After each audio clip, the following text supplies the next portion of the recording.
Comme Américains, nous préférons croire que notre propre gouvernement ne nous soumet à aucune forme de propagande, surtout pas à une propagande entraînant notre pays en guerre, comme dans le cas de l'invasion de l'Irak.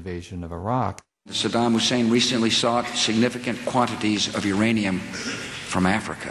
Il n'y a aucun doute que Saddam Hussein dispose maintenant d'armes de destruction massive. Des armes de destruction massive. Toxines botuliques, VX, sarin, agents neurotoxiques. Iraq and Al-Qaeda. Terrorism. Des cyberattaques. Un programme nucléaire. Des armes biologiques. Des missiles de croisière et balistiques. Des armes chimiques et biologiques. L'Irak a des armes de destruction massive. Le président Bush a dit que l'Irak dispose d'armes de destruction massive. Tony Blair a dit que l'Irak a des armes de destruction massive. Donald Rumsfeld l'a dit. Richard Butler également. Les Nations Unies l'ont répété et les experts aussi. L'Irak prétend ne pas en avoir. À vous de choisir qui vous voulez croire. Aux États-Unis, la machine de propagande de guerre est bien rodée. Elle est sophistiquée et elle se fond dans les médias. La Maison-Blanche dit pouvoir prouver que Saddam Hussein a des armes de destruction massive et affirme avoir des preuves solides. La Maison-Blanche insistait encore aujourd'hui pour dire qu'elle a des preuves solides que Saddam Hussein cache un arsenal d'armes prohibées. Il est nécessaire d'entretenir un effet répétitif dans les médias. Ils risquent de mener une guerre sale, utilisant des armes de destruction massive chimiques, biologiques ou radioactives. Il y a des liens entre Saddam Hussein et Al-Qaïda. Maladie du charbon, variole. Bombes sales. Bombes sales. Une filière d'Irak Al-Qaïda. Saddam Hussein et Al-Qaïda ont un objectif commun. Tous deux veulent la mort des Américains. J'étais vraiment frappé par le ton d'acceptation qui caractérisait la majorité de la couverture médiatique. Au fil des propos agressifs, l'invasion de l'Irak passait graduellement du possible au probable, au presque certain. À moins qu'ils ne reçoivent une balle derrière la tête ou qu'ils ne quittent le pays, la guerre est inévitable. Eh bien, je crois que c'est exactement ça. La guerre est inévitable et elle s'approche inexorablement. L'Irak à l'avant-scène. Si l'Amérique entre en guerre, regardez MSNBC et les experts. De bien des façons, les médias américains d'information collaborent avec les responsables du Congrès à Washington pour mettre la guerre à l'ordre du jour. Nous vous y amènerons. Même si ces médias se qualifient de libéraux, il est difficile de trouver dans les principaux médias un seul exemple de reportage mettant en doute le bien fondé de cette course vers la guerre. Et lorsque la couverture journalistique atteint un tel degré de dépendance par rapport aux sources officielles, c'est un problème. J'ai retiré ces deux éléments. Je les ai effacés. Alors, vous ne pouvez pas vraiment comprendre de quoi je parle. Parce que je ne veux pas que les Irakiens soient au courant. Mais faites-moi confiance. Faites-moi confiance. Comme par le passé, les responsables créent un écran de fumée et brouillent les cartes, plutôt que de clarifier la situation. Dans la période précédant la guerre en Irak, non seulement les principaux services d'information ne remettent pas en question l'empressement du gouvernement à entrer en guerre, mais les réseaux d'information prennent à dessein le parti de jouer la carte militaire avant même que les combats n'aient commencé. Si vous questionnez les généraux sur les probabilités d'une guerre en Irak, ils disent qu'elle est presque certaine. En recourant à des généraux à la retraite soi-disant indépendants, CNN renforce une perspective résolument militaire, même si de graves questions quant à la pertinence et à la nécessité d'aller en guerre subsistent. Les journalistes rejettent souvent le blâme de leur propre incapacité à faire des reportages indépendants sur le gouvernement. Pourtant, personne n'obligeait les grands réseaux comme CNN à interroger autant de généraux et d'amiraux à la retraite et à faire tout le reste. Un haut placé de CNN, un dénommé Ethan Jordan, allait jusqu'à se vanter, sur les ondes de son réseau, d'avoir soumis une liste de commentateurs militaires éventuels au Pentagone pour la faire approuver par le département de la Défense. Je me suis moi-même rendu au Pentagone plusieurs fois avant le début de la guerre et j'y ai rencontré des gens importants. Je leur ai demandé, par exemple, à CNN, voici les généraux que nous envisageons de consulter en ondes et hors des ondes au sujet de la guerre. Et nous avons obtenu le feu vert. C'était important.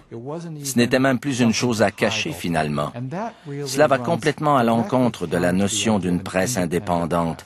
Et cela suggère des tendances bien ancrées d'évitement de nos médias lorsque les États-Unis sont engagés dans une guerre fondée sur des mensonges. En 1964, le président Lyndon Johnson prétend faussement qu'une attaque des forces nord-vietnamiennes contre des navires de guerre américains dans le golfe du Tonkin ne lui laisse d'autre choix que de faire la guerre au Vietnam. Renewed hostile actions against United States ships on the high seas in the Gulf of Tonkin have today required me to order the military forces of the United States to take action in reply. De façon systématique, la version officielle est un tissu de mensonges, une supercherie ou des bribes partiales d'informations omettant des faits importants. Le destroyer patrouillait en eau internationale lorsqu'il a été attaqué. Mais cette version est vite gobée par les médias d'information comme une vérité absolue. Et parce que la presse refuse de la mettre en doute, le Congrès peut facilement passer en vitesse la résolution du golfe du Tonkin, qui est capitale parce qu'elle ouvre les vannes de la guerre du Vietnam.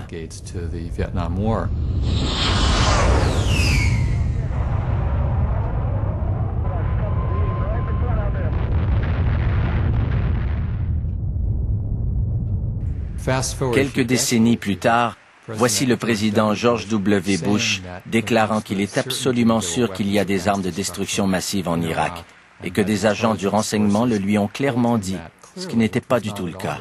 Secretary of State Powell will present information and intelligence about Iraq's illegal weapons programs, its attempts to hide those weapons from inspectors, and its links to terrorist groups. L'incapacité des médias américains à contrôler la distorsion gouvernementale de l'information atteint des sommets inégalés lorsque le très respecté secrétaire d'État Colin Powell se présente devant les Nations Unies pour étayer l'argument des armes de destruction massive en Irak. Les intentions de Saddam Hussein n'ont jamais changé. Il ne produit pas des missiles pour se défendre. L'Irak veut ces missiles pour projeter une image de puissance, pour menacer et pour lancer des ogives chimiques, biologiques, et si nous le laissons faire, des ogives nucléaires. Aujourd'hui, le secrétaire d'État Colin Powell a présenté au Conseil de sécurité des Nations Unies les preuves les plus solides du gouvernement à ce jour. Dès que Colin Powell a terminé son discours devant l'ONU, la presse américaine s'est empressée de l'approuver. Quelle preuve irréfutable, indéniable, incontestable aujourd'hui. Colin Powell a brillamment exposé cette preuve irréfutable aujourd'hui. Colin Powell était remarquable aujourd'hui. C'était en béton, vraiment convaincant. Je ne vois pas comment quiconque pourrait, à ce stade-ci, ne pas soutenir cet effort de guerre. C'était accablant, écrasant, une abondance écrasante de preuves. Point par point, il nous a inondés de données. La phase d'argumentation est terminée. L'Amérique a présenté sa preuve. Le discours de Powell a fait avancer les choses. Je crois que le débat est clos. À l'époque, il était pourtant possible d'analyser et de démentir ses propos. La presse britannique et d'autres sources d'informations internationales soulèvent immédiatement des doutes raisonnables quant à l'exactitude de la présentation de Colin Powell. Pourtant, les grands médias américains restent pratiquement silencieux sur les faits à la base de son argumentation et sont presque unanimes à le louanger. Même l'éditorial du New York Times, un journal soi-disant anti-guerre, affirmait le lendemain que Colin Powell avait exposé les faits de manière sérieuse. L'un des grands mythes qui fait aussi partie du cycle de la propagande est de prétendre, longtemps après les faits, qu'il était impossible de savoir à ce moment-là que les responsables américains nous mentaient à propos de la guerre. En fait, plusieurs personnes le savaient et le disaient déjà à l'époque, mais elles n'étaient pas admises sur les réseaux. L'une de ces voix discordantes est celle de Phil Donahue de MSNBC. Il est l'un des rares commentateurs des médias grand public à mettre constamment en doute la version officielle émanant de Washington. Et nous voilà maintenant tous vertueux. C'est un affreux Hitler. Nous étions pourtant muets lorsqu'il faisait ça. C'était notre tyran de service. Et maintenant, nous envoyons nos fils et nos filles à la guerre pour réparer cette erreur. Cela me paraît injuste.